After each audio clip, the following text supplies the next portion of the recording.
Hello, and welcome to the world of Pokemon. My name is Professor Noki, and you're here once again for the midweek discussion on Noki Talks. Today, I'll be going over the news regarding Pokemon, and starting with Pokemon Go, where it's been announced that 4 rare Pokemon are now accessible in the wild. These Pokemon being Absol, Mawile, Alolan Sandshrew, and Alolan Vulpix. This is the very first time that any of these Pokemon have been seen outside of raid battles, and hints to the fact that even more rare Pokemon could be yet to come. Next, we have the fantastic news that Pokemon Masters has reached $25 million in revenue in its first week alone. Now, of course, this is much lower than Pokemon Go's $56 million launching week, but it is definitely still much higher than last year's Quest launch at $3 million, and shows that they have yet another masterful game on their hands. One that, of course, I still have yet to play because my device does not support the game.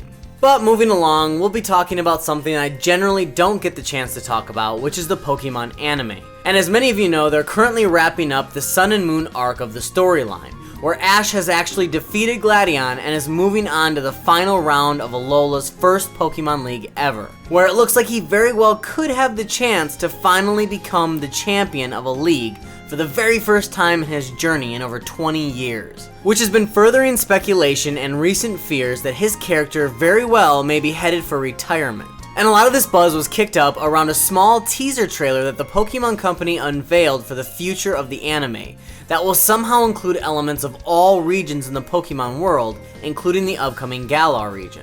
That, and the fact that the logo seems to resemble the original logo, and is being called simply Pokemon or Pocket Monsters, rather than including the subtitle which denotes the games the region is tied to, has led to this wild speculation that we could be seeing a complete reboot of the anime series, and that indeed Ash may not be the main protagonist of the series anymore. Now, in my own personal stance, it's a little hard to narrow down exactly how I feel about it either way. I love Ash and Pikachu as characters in the Pokemon world, and I've been following their journeys ever since the very first day. I've been there for so many of Ash's trials and tribulations, and seen him grow and develop as a character throughout time. Of course, it would be very difficult to let go of that nostalgia and that connection to the character that everybody has known and grown to love, even though his shortcomings and quirks. However, I definitely can agree with many people who say that the storyline overall has gotten very stale and repetitive, using the same story elements over and over again throughout each region. And I can also definitely agree with many of the critics that have went on to say that Ash's character in the most recent iteration of the anime seems to be almost a brand new version altogether already. So it would be very interesting to see how they can move forward with an anime series that still includes Ash in some way, however, does not focus on him as the main protagonist and the main focal point of the storyline. And as I was literally just discussing with my wife last night in regards to this situation, I think the best way they could handle Ash's character moving forward in the anime series would be to age and mature him into a more respectable authority in the Pokemon world, much like Professor Oak. I mean, come on, after 20 years under his belt, I think Ash finally deserves his retirement and this kind of honorable discharge at that. But you'll really have to let me know in the comments down below what you all think about the possibility that Ash and maybe even Pikachu could very well be leaving the Pokemon anime. Moving on from there, we have a couple of things to discuss by way of Pokemon Sword and Shield ever since the brand new information came out in the Nintendo Direct. Starting with a topic that a lot of people have been discussing lately, which is the possibility that an autosave feature was discovered in the latest information. And judging by what everybody is referencing, I don't really think that's too far-fetched of an assumption to make. And I know there are a lot of people out there that are very worried if this ends up being true, that it could take away some of the greatest aspects of these games, being shiny hunting.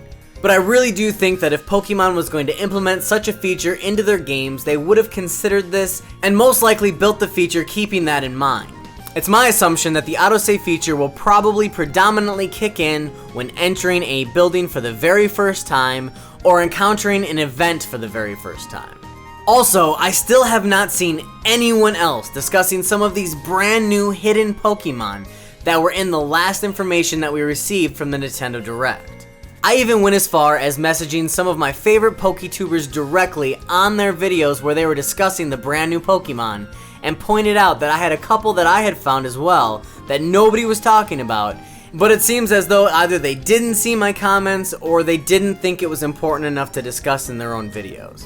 Either way, I still think these are extremely big hints at brand new Pokemon. I'm extremely interested and excited to see these brand new Pokemon be unveiled as time goes on. And wrapping up the discussion of Sword and Shield, we have to talk about the still nagging controversy that is persisting from the Echo Chamber, revolving around the reused animations from past games in these brand new games coming in November. And honestly, at this point, either way, if they reused animations or they didn't, I could really care less. These games look fantastic. They already have shown that they're adding so many new features, so much more immersion than we've ever been given before. And like I've pointed out time and time again, we've only seen a very small portion of the gameplay and the overall gameplay functionality in general. And I really do think we just need some patience till November when these games come out and we can check them out for ourselves and really give them our own assessment and overall review of how we feel about these games when they stack up to the other games in the Pokemon series. Moving along now, I have a couple of things I'd like to follow up on from my coverage of the Nintendo Direct from my News with Noki this past Sunday.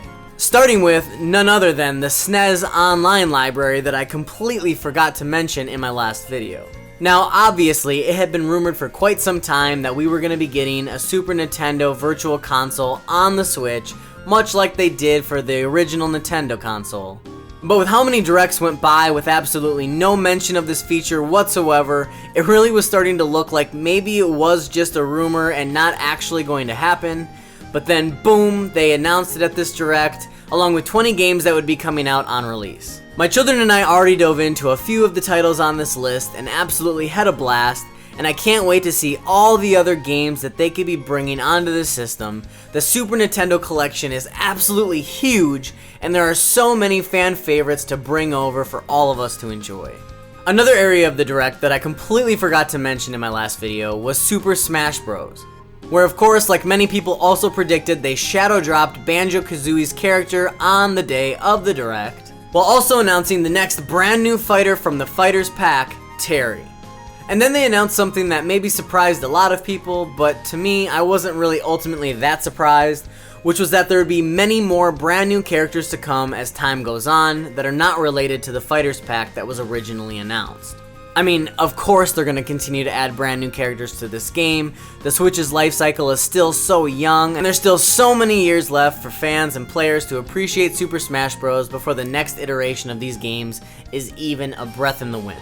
And just as a mention, I did say that in this video I would probably discuss my feelings and thoughts on the Animal Crossing information we were also given. However, I would like to really devote an entire video specifically to that, as I do think I'm going to absolutely end up loving this game, and so I'll save that for a later time. But to finish up the discussion today, I would love to talk about the brand new Nintendo Switch update, the 9.0 firmware update that came just the other night. This new update added many new features to the overall functionality of the Switch, including a search feature for the news channel, where channels can now be searched using filters and/or free text. In the user settings, they also added a display QR code to check in button, where you'll actually be able to click on that and display a QR code that'll allow you to sign in to your Nintendo account at specific events. On top of that, alarm notifications have been added to system settings, where you can now check or delete preset alarms, and alarms can be set up only within supported software. However, controller firmware update may be required to use this feature. But I think this is a really cool feature, as it could possibly now add functionality to the LED light that's already programmed into the home button of many Pro controllers and Switch controllers in general. They also added the ability to configure the touchscreen sensitivity settings, being able to change it between standard and stylus sensitivity. And one of the more awesome features to be coming through this update were the online play invites section to the users page, which will now be much like the Xbox, where you'll have invites from friends to join online play and supported software, and it'll be displayed in the users page. They also added support for the brand new wireless Super Nintendo controllers that they're rolling out, and added the option to turn on and off the system button input on the Nintendo Switch Lite, so that the console itself is harder to be turned on accidentally when you're transporting it. That's going to wrap it up for all the things that I had to discuss from this past week. There's so much information coming out from all forms of the nerd world, and it really feels like a fantastic time to be a nerd. Make sure to stay tuned for this upcoming Sunday's News with Noki, where I have so much more information to break down by way of Pokemon and Marvel and Star Wars and everything else. And as always, if you enjoyed this content, please consider liking and sharing to help support this channel. Thank you so much for watching, and until next time, this has been Professor Noki signing out once again for Noki Talks.